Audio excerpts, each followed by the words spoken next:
Hi, my name's Karen Davies, and this is the Karen Davies Podcast, episode 21. It's funny how we often wrap ourselves in the warm, cosy blanket of our comfort zones, believing that it's our safe haven. But what if I told you that what you perceive as a comfort zone is actually just a cunning mirage that doesn't exist? What am I talking about? Well, I've been banging on about how we must get out of our comfort zones for years. Yes, my friends, the so-called comfort zone is nothing more than an attachment to familiarity that's keeping us stuck.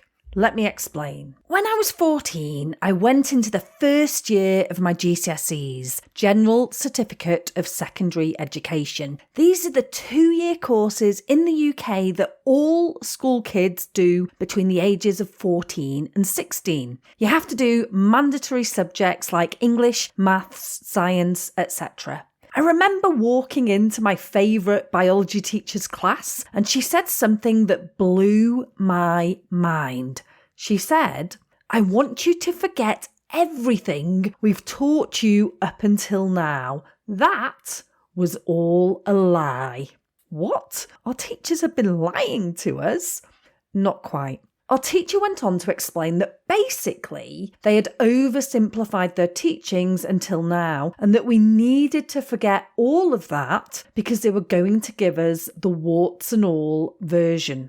Since that astounding day in school, I've realised that we do this quite a lot in life, whether it's parents telling their young children that babies are brought by the stalk or that they come out through our belly buttons, to learning to lift heavy in the gym and just starting with a wooden stick instead of a barbell and focusing only on our foot stance.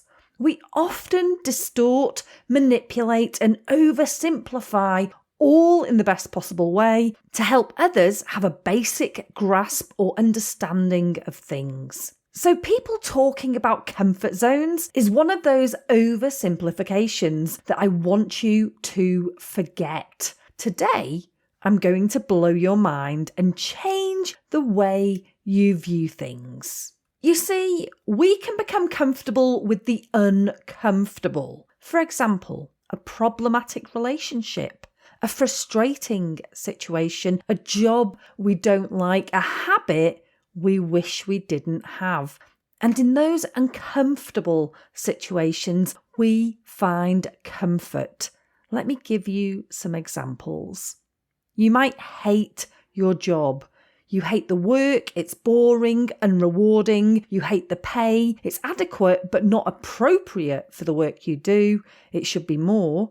And you can't stand your boss. They load you up with work, they take no interest in your well-being, and they are always on at you to do things faster.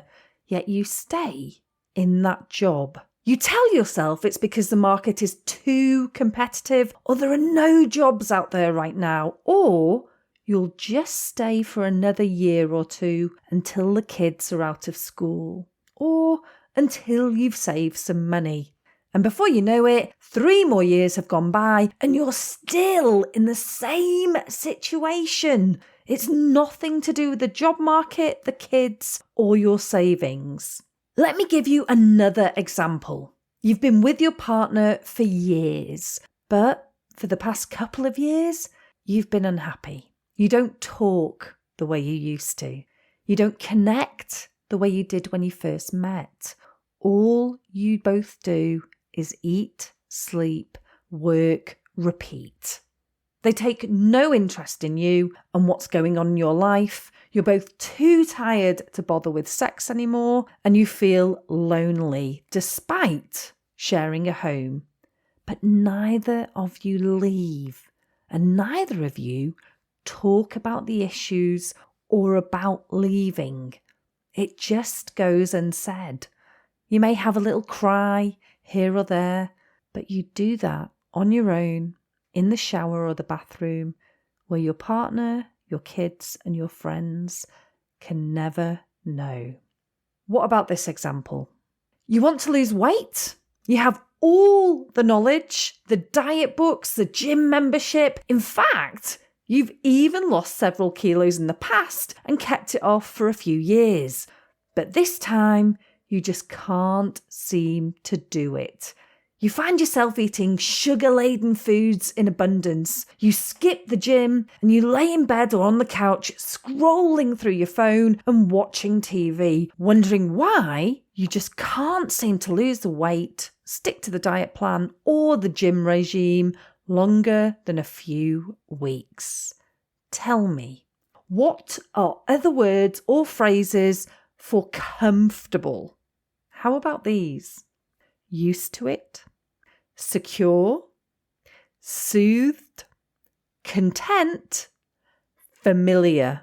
You see, comfort zones don't exist. What does exist is familiarity and unfamiliarity. And the reason that you're staying in that job or relationship, the reason you're not losing weight or not confronting the issues or not moving on is because it's familiar.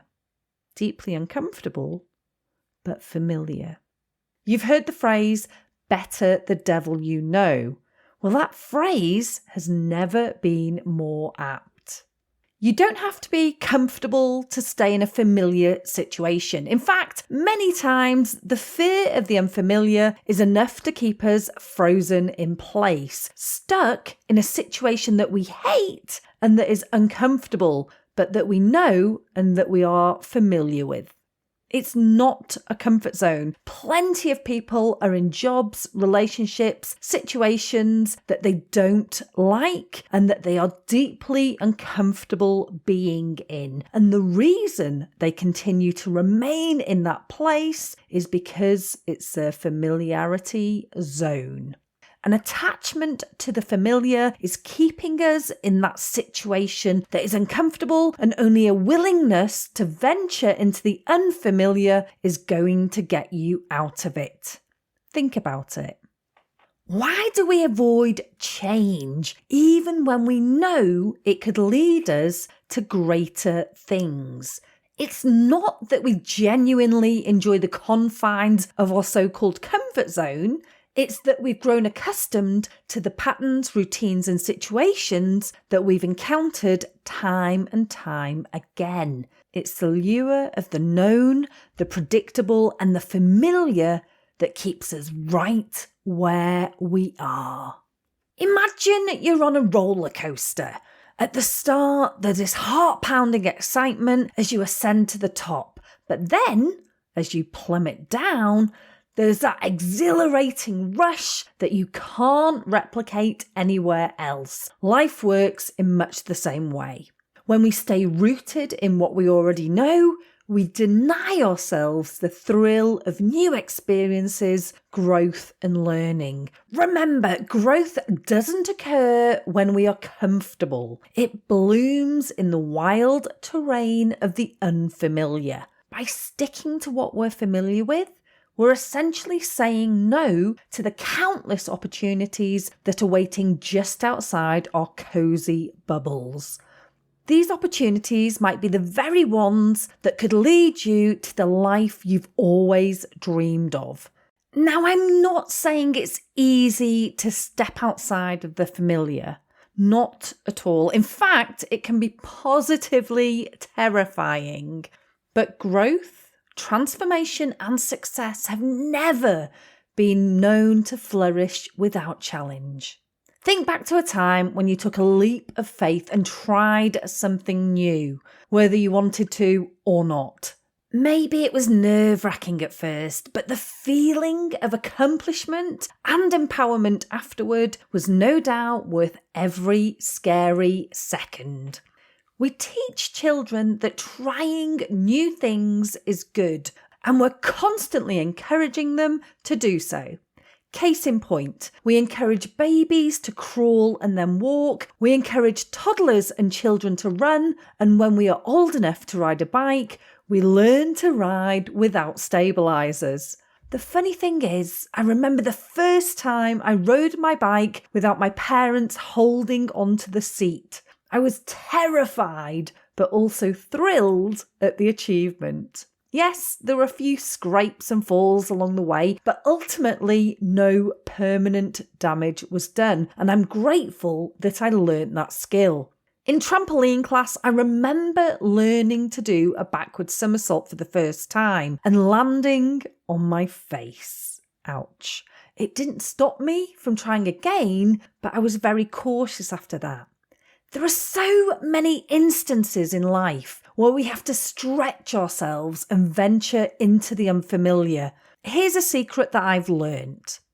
You need to take action whilst you still have the fear or the trepidation, because action is the antidote to fear. Good things happen when you embrace the unfamiliar.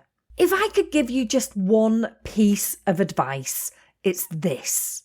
It's time to ditch the notion of a comfort zone and instead fall in love with the thrill of the unfamiliar. Challenge yourself to explore new horizons, take calculated risks, and face the unknown head on. It's not about rejecting comfort altogether. It's about embracing the discomfort of growth and evolution.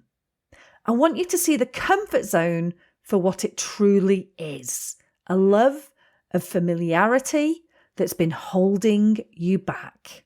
Embrace the uncertainty, welcome the challenges, and create a life that's bigger, bolder, and more exciting than you could ever have thought possible.